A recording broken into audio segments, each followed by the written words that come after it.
Most probably West ಬೆಂಗಾಲ್ಗೆ ಹೋಗಿ ರಸಗುಲ್ಲ ತಿಂತಾ ಇದ್ದೀನಿ ಏನೋ ಅನ್ನೋಷ್ಟು ಟೇಸ್ಟ್ ಬಂದಿದೆ.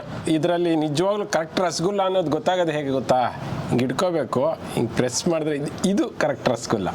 ಗೊತ್ತಾಯ್ತಲ್ಲ, ಬನ್ನಿ ರಸಗುಲ್ಲ ರೆಸಿಪಿ ಯಾವ ರೀತಿ ಮಾಡೋದು ನೋಡ್ಕೊಂಬರೋಣ. ಸ್ನೇಹಿತರೆ, ಮೊದಲು ಒಂದು ದೊಡ್ಡ ಅಗಲ ಬಾಯಿ ಇರುವಂಥ ಒಂದು ಪಾತ್ರೆಯನ್ನು ಹಾಕ್ಬಿಟ್ಟು ಅದಕ್ಕೆ ಸುಮಾರು ಒಂದು 10 ರಿಂದ 12 ಲೀಟ್ರಷ್ಟು ಹಾಲನ್ನು ಒಡ್ಕೋತಾರೆ. ಸ್ನೇಹಿತರೆ, ಒಂದು ಸತಿ ನೆನಪಲ್ಲಿರಲಿ ಒಂದೇ ಒಂದು ವಿಷಯ, ಏನಪ್ಪ ಅಂದರೆ ನಾವು ಒಟ್ಟು ಇಲ್ಲಿ 4 ರೆಸಿಪಿ ಮಾಡ್ತಿರೋದ್ರಿಂದ ಒಮ್ಮೆಲೆ ಒಂದೇ ಸತಿ ಹಾಲನ್ನು ಒಡ್ಕೊಳ್ತಾ ಇದ್ದಾರೆ. ಸೊ ದಟ್ ಪದೇ ಪದೇ ಒಡ್ಕೊಳ್ಳೋ ಅವಶ್ಯಕತೆ ಇಲ್ಲ. ಹಾಲು ಹೊಡಿತಾ ಇದ್ದೀನಿ ಇದಕ್ಕೆ. ಈಗ ಹಾಲನ್ನು ಒಡ್ಕೊಳ್ತಿದ್ದಾರೆ. ಸುಮಾರು 100 ml ನಷ್ಟು ವಿನಿಗರನ್ನು ಬಳಸ್ತಿದ್ದಾರೆ. ನೋಡಿಕೊಂಡು ಸ್ವಲ್ಪ ಸ್ವಲ್ಪ ಹಾಕ್ಕೊಳ್ತಾ ವಿನಿಗರನ್ನು ಹಾಕೋಬೇಕು. ನೋಡಿ, ಈ ರೀತಿ ಸಂಪೂರ್ಣವಾಗಿ ಹಾಲನ್ನು ಒಡಿಸ್ಕೊಳ್ತಾರೆ. ಸ್ವಲ್ಪ ಸ್ವಲ್ಪ ನೀರನ್ನು ಹಾಕ್ಕೊಳ್ತಾ ಹಾಲನ್ನು ಒಡಿಸ್ಕೊಳ್ತಾರೆ. ಸುಮಾರು 2 ರಿಂದ 3 ಬಿನ್ಗೆಯಷ್ಟು ನೀರನ್ನು ಹಾಕಿದ್ದಾರೆ, ಯಾಕಂದರೆ ಹಾಲಿನ ಪ್ರಮಾಣ ಜಾಸ್ತಿ ಇರೋದ್ರಿಂದ. ಸೊ ನಮಗೆ ಒಂದು ಚೆನ್ನಾಗಿ ಪನ್ನೀರ್ ಸಿಗಬೇಕು, ಅಲ್ಲಿವರೆಗೂ ನಾವು ಇದಕ್ಕೆ ನೀರನ್ನು ಹಾಕ್ಕೊಳ್ಳೋಣ. ನಮಗೆ ಒಳ್ಳೆ ಕ್ವಾಲಿಟಿ ಪನ್ನೀರ್ ಸಿಗುತ್ತೆ ಇದರಲ್ಲಿ. ಮತ್ತು ನೀರು ಯಾಕೆ ಹಾಕ್ತಾ ಇರೋದು ಅಂತಂದರೆ ಅದರಲ್ಲಿರುವಂಥ ಹುಳಿ ಅಂಶ ಕಡಿಮೆ ಆಗಲಿ ಅಂತ.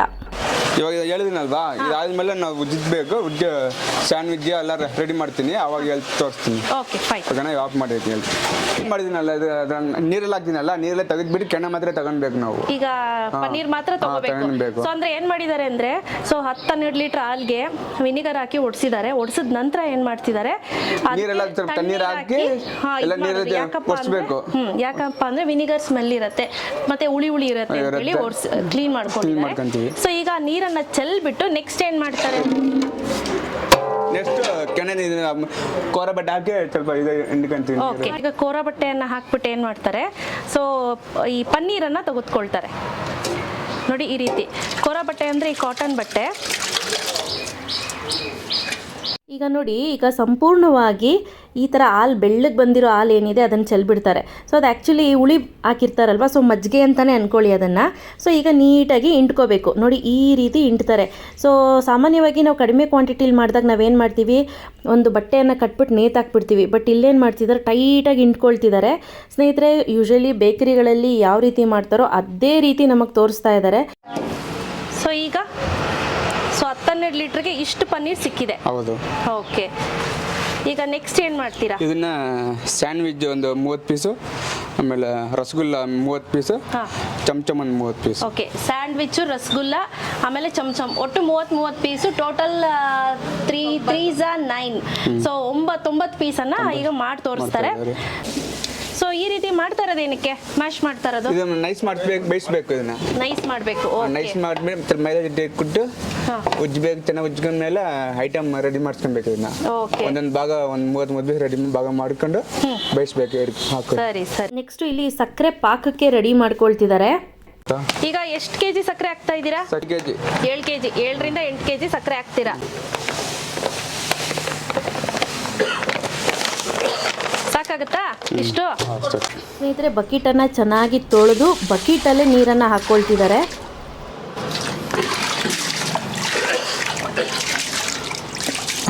ನಾಲ್ಕು ಲೀಟರ್ ನೀರು. ಈಗ ಸುಮಾರು ಅರ್ಧ ಲೀಟ್ರಷ್ಟು ಹಾಲನ್ನು ಹಾಕ್ಕೊಳ್ತಿದ್ದಾರೆ. ಯಾಕಪ್ಪ ಅಂತ ಅಂದರೆ ಸಕ್ಕರೆಯಲ್ಲಿರುವಂತಹ ಕಲ್ಮಶ ಅಥವಾ ಕಸ ಏನಿದೆ ಅದನ್ನು ತೆಗಿಲಿಕ್ಕೆ. ಸೊ ಈಗ ನೋಡಿ, ಅರ್ಧ ಲೀಟ್ರಷ್ಟು ಹಾಲನ್ನು ಹಾಕಿದ್ರು. ಈಗ ಚೆನ್ನಾಗಿ ಕುದಿಲಿಕ್ಕೆ ಇಡ್ತಾರೆ. ಈಗ ನೋಡಿ, ಹಾಲು ಒಡೆದಿದೆ, ಮೇಲ್ಗಡೆ ಏನಿದೆ ಇದೆಲ್ಲ ಸಂಪೂರ್ಣವಾಗಿ ತೆಗೆದು ಹಾಕಬೇಕು. ಇದು ಗಲೀಜು, ಸಕ್ಕರೆಯಲ್ಲಿರೋ ಗಲೀಜು ತೆಗಿತಾ ಇದ್ದೀನಿ. ಹಾಲು ಹಾಕಿ ಅದಕ್ಕೆ ಹಾಕಿರೋದು ಇದಕ್ಕೆ. ಅದಕ್ಕೆ ಸಕ್ಕರೆಯಲ್ಲಿ ಎಲ್ಲ ಬಂದ್ಬಿಡುತ್ತೆ, ವೈಟಾಗಿ ಬಂದ್ಬಿಡುತ್ತೆ, ಗಲೀಜು ಬಂದ್ಬಿಡುತ್ತೆ. ಈ ರೀತಿ ಸಂಪೂರ್ಣವಾಗಿ ತೆಗೆದ ನಂತರ ಸ್ಟವ್ ಅನ್ನು ಹಚ್ಕೊಳ್ತಿದ್ದಾರೆ. ಇದು ಮೈದಾ ಹಿಟ್ಟು, ಇದು ಬೆಂಗಾಳಿ ಮೇಲೆ ಕೊದಿ ಬರಕ್ಕೆ. ಮೇಲ್ ಕೊತ ಕೊತ ಅಂತ ಬಬಲ್ಸ್ ಬರಲಿ ಅಂತೇಳಿ ಕೊದಿ ಬರಕ್ಕೆ. ಇನ್ನೊಂದು ಮೈದಾ ಹಿಟ್ಟು ಹಾಕೋದ್ರಿಂದ ರಸಗುಲ್ಲ ಕೂಡ ವೈಟ್ ಆಗಿ ಚೆನ್ನಾಗಿರುತ್ತೆ. ಈಗ ಮೈದಾ ಹಿಟ್ಟು ಹಾಕೊಂಡ್ರೆ 200 ಗ್ರಾಮ್. ನೋಡಿ, ಇದನ್ನು ಕುದಿಲಿಕ್ಕೆ ಬಿಟ್ಟಿದ್ದಾರೆ. ಸ್ವಲ್ಪ ಮೈದಾನ ಹಾಕಿ ಪನ್ನೀರನ್ನ ನಾದಿಸ್ಕೊಳ್ತಾರೆ. ಬನ್ನಿ ಕೇಳ್ಕೊಳ್ಳೋಣ ಎಷ್ಟು ಅಂತ. ಮೈದಾ ಎಷ್ಟು ಹಾಕಿದ್ರಿ? ಸುಮ್ಮನೆ ಒಂದು 25 ಗ್ರಾಮ್ನಷ್ಟು ಮೈದಾ ಹಾಕಿದ್ದಾರೆ. ಸೊ ಇದು ಸ್ಮೂತ್ ಆಗಿ ಬರಲಿ ಅಂತ. ಸಾಕ 25 ಗ್ರಾಮ್ನಷ್ಟು. ಸೊ ನೋಡಿ, ನಾವು ಮಾಡಬೇಕಾದ್ರೆ ತುಂಬ ಹೊತ್ತು ಸ್ಮೂತ್ನಿಂಗ್ ಮಾಡಲಿಕ್ಕೆ ಹಿಂಗಾಗಿ ಉಚ್ತಾ ಕೂತಿರ್ತೀವಿ. ಬಟ್ ಇವ್ರು ಎಷ್ಟು ಬೇಕು ಫಟಾಫಟ್ ಅಂತ ಮಾಡಿಬಿಟ್ರು. ನೋಡಿ, ನಾನು ಮುಂಚೆನೇ ಹೇಳ್ದಂಗೆ ಈಗ ರಸಗುಲ್ಲಾಗಿ ರೆಡಿ ಮಾಡ್ಕೊಳ್ತಿದ್ದಾರೆ. ನೋಡಿ, ಒಂದೊಂದು ಒಂದೊಂದು ರೀತಿ ಉಂಡೆಯನ್ನು ಮಾಡ್ಕೊಳ್ತಿದ್ದಾರೆ. ಒಂದು ರಸಗುಲ್ಲ, ಚಮಚಮ್ಮು, ಆಮೇಲೆ ಚಂಪಾಕಲ್ಲಿ, ಈ ರೀತಿ ಬೇರೆ ಬೇರೆ ರೆಸಿಪಿಗೆಲ್ಲ ರೆಡಿ ಮಾಡ್ಕೊಳ್ತಿದ್ದಾರೆ ಸ್ನೇಹಿತರೆ. ಆಗ್ತಾ ಇದೀನಿ, ಇದೆಲ್ಲ ಐಟಮ್ ಹಾಕ್ತಾ ಇದೀನಿ ಸಕ್ಕರೆ ಪಾಕದಲ್ಲಿ. ಸಕ್ಕರೆ ಪಾಕದಲ್ಲಿ ಎಲ್ಲ ಐಟಮ್ ಹಾಕ್ತಾ ಇದ್ದಾರೆ. ಬೇಯಿಸ್ಬೇಕು, 1/4 ಗಂಟೆ ಬೇಯಿಸ್ಬೇಕಾ ಇದನ್ನ? ಸರ್ ನೀರು ಅದು ಬಿಸಿನೀರು, ಅದು ಕೊಯ್ಯಕ್ಕ ಪಾಕ ಗಟ್ಟಿ ಆಗುತ್ತಾ ಇರುತ್ತಲ್ವಾ, ಅವಾಗ ಕುಡ್ತಾ ಇರ್ಬೇಕು. ಇಲ್ಲ ಚಪ್ಪ ಹೊಡಿತಾ ಇದೆ, ಹೊಡೆದೋಗತ್ತೆ ಇರುತ್ತೆ, ಹಂಗಿರ್ಬೇಕು. ಕರೆಕ್ಟಾಗಿ ಹೊಡೆದೋಗ್ಬಿಡುತ್ತೆ. ಕರೆಕ್ಟಾಗಿ ಕೊಡ್ಬೇಕು ಅದಕ್ಕೆಲ್ಲ ನೀರು. ನೋಡಿ ಎಷ್ಟು ದಪ್ಪ ಆಯ್ತು, ಎಷ್ಟು ದೊಡ್ಡದಾಗಿದೆ. ಸೂಪರ್. ನೋಡಿ ಅವರು ಕೆಳಗೆ ಇಳಿಸಿದ್ದಾರೆ. ಸೊ ಈಗ ಅದನ್ನ ನೀರು ಚೆಲ್ಬಿಡ್ತೀರಾ? ಇಲ್ಲ ಅದೇ ಪಾಕ ಇದು ಹಂಗೆ ಇರಲಿ. ಸರಿ. ಈಗ ಮತ್ತೆ ಸ್ವಲ್ಪ ಬಿಸಿನೀರು ಹಾಕೋತಾ ಇದ್ದೀರಲ್ಲ? ಮುಂಚೆನೇ ಹೇಳ್ದಂಗೆ 4 ರೆಸಿಪಿಗೂ ಒಟ್ಟಿಗೆನೇ ನಾವು ಕುದಿಸ್ಕೊಂಡಿದ್ದೀವಿ, ಹಾಲನ್ನು ಒಡಿಸ್ಕೊಂಡಿದ್ದೀವಿ. ಸೊ ಈಗ ನೋಡಿ ರಸಗುಲ್ಲಾಗೆ ಸಪ್ರೇಟ್ ತೆಗೆದು ಎತ್ತಿಟ್ಕೊಳ್ತಿದ್ದಾರೆ. ನೋಡಿ ಈಗ ಇದನ್ನು ಪಾಕ ಹಾಕಿಬಿಟ್ಟು ಮಿನಿಮಮ್ 4 ಅವರ್ಸ್ ಹಾಗೆ ರೆಸ್ಟ್ ಮಾಡ್ಲಿಕ್ಕೆ ಬಿಟ್ಬಿಡಬೇಕು. ಆ ನಂತರ ಸರ್ವ್ ಮಾಡಿದ್ರೆ ಸಖತ್ ಟೇಸ್ಟ್ ಅಂದರೆ ಟೇಸ್ಟಿಯಾಗಿರುತ್ತೆ. ಕಡಿಮೆ ಖರ್ಚಲ್ಲಿ ಮನೇಲೇ ಮಾಡ್ಕೋಬೋದು. ನೋಡಿ ಸರ್, ಟೇಸ್ಟ್ ಮಾಡಿ ತಿನ್ಬೋದು. ಕಪ್ಪಲ್ ಹಾಕಂತ ರಸಗುಲ್ಲ ಅಂದರೆ ಸಖತ್ ಇಷ್ಟ ರೀ ನನ್ನ ಮಗಳಿಗೆ. ಆ ರಸಗುಲ್ಲ ಅಂದರೆ ಆ ರಸ, ರೌಂಡ್ ನೆಕ್ ಅದೇ ಅಲ್ಲ, ಆ ಕಲರ್ ನೋಡ್ತಾ ಇದ್ರೆ ಆ ಕಲರ್ ತೋರಿಸ್ಲೇಬೇಕು ನಾನು. ನೋಡಿ ಇದರಲ್ಲಿ ನಿಜವಾಗ್ಲೂ ಕರೆಕ್ಟ್ ರಸಗುಲ್ಲ ಅನ್ನೋದು ಗೊತ್ತಾಗೋದು ಹೇಗೆ ಗೊತ್ತಾ? ಹಿಂಗೆ ಇಟ್ಕೋಬೇಕು, ಹಿಂಗೆ ಪ್ರೆಸ್ ಮಾಡಿದ್ರೆ ಇದು ಕರೆಕ್ಟ್ ರಸಗುಲ್ಲ.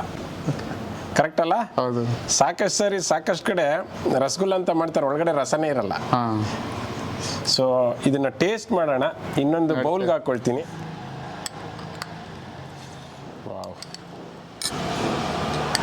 ಇದನ್ನ ಯಾವಾಗಲೂ ಅಷ್ಟೇ ರಸಗುಲ್ಲನ ಕಟ್ ಮಾಡ್ಬಿಟ್ಟು ತಿನ್ಬಾರ್ದಂತೆ. ಒಂದೇ ಸತಿನೇ ತಿನ್ಬೋದು, ಅದು ಕಟ್ ಮಾಡಿ ತಿನ್ಬೋದು, ಕಟ್ ಮಾಡ್ಬಿಟ್ಟು ತಿನ್ಬೋದು. ಆದರೆ ಬಟ್ ನನಗೆ ಹೆಂಗೆ ಇಷ್ಟ ಅಂತ ಹೇಳಿದ್ರೆ ಟೈಮ್ ಎತ್ಕೊಂಡು ಒಂದೇ ಅಷ್ಟೇ ಹೇಳೋಕ್ಕಾಗ್ತಿಲ್ಲ, ಅಷ್ಟು ಚೆನ್ನಾಗಿದೆ. ಮೋಸ್ಟ್ ಪ್ರಾಬಬ್ಲಿ ವೆಸ್ಟ್ ಬೆಂಗಾಲ್ಗೆ ಹೋಗಿ ರಸಗುಲ್ಲ ತಿಂತಾ ಇದ್ದೀನಿ ಏನೋ ಅನ್ನೋಷ್ಟು ಟೇಸ್ಟ್ ಬಂದಿದೆ. ಸೂಪರ್ ರೀ ರಾಜೋರೆ. ಓಕೆ, ತುಂಬ ಚೆನ್ನಾಗಿದೆ. Okay sir. ನಮ್ಮ ಒಂದು ಫಾಲೋಯರ್ಸ್ ಕೂಡ ನಿಮ್ಮ ಕಡಿಮೆ ರೇಟಲ್ಲಿ ಅಡುಗೆ ಮಾಡ್ಕೊಳ್ಳಿ. ಆಯ್ತು. ಸೊ ನೋಡಿದ್ರಲ್ಲ ಸ್ನೇಹಿತರೆ, ತುಂಬ ಒಳ್ಳೆ ರೆಸಿಪಿಯನ್ನು ತೋರಿಸಿದಂಥ ರಾಜು ಅವರಿಗೆ ಧನ್ಯವಾದಗಳು. ಹಾಗೆ ನಮ್ಮ ಈ ವಿಡಿಯೋನ ನೋಡಿದಂಥ ನಿಮಗೂ ಕೂಡ ಧನ್ಯವಾದಗಳನ್ನು ಹೇಳ್ತಾ ಇದನ್ನು ಸಬ್ಸ್ಕ್ರೈಬ್ ಮಾಡಿ. ಹಾಗೆ ಈ ವಿಡಿಯೋ ಇಷ್ಟ ಆಗಿದರೆ ಲೈಕ್ ಮಾಡಿ, ನಮ್ಮನ್ನು ಫೇಸ್ಬುಕ್ಕಲ್ಲಿ ಫಾಲೋ ಮಾಡಿ, ಸಪೋರ್ಟ್ ಮಾಡಿ ಅಂತ ಹೇಳ್ತಾ ನಮಸ್ಕಾರ. ಜೈ ಹಿಂದ್, ಜೈ ಕರ್ನಾಟಕ.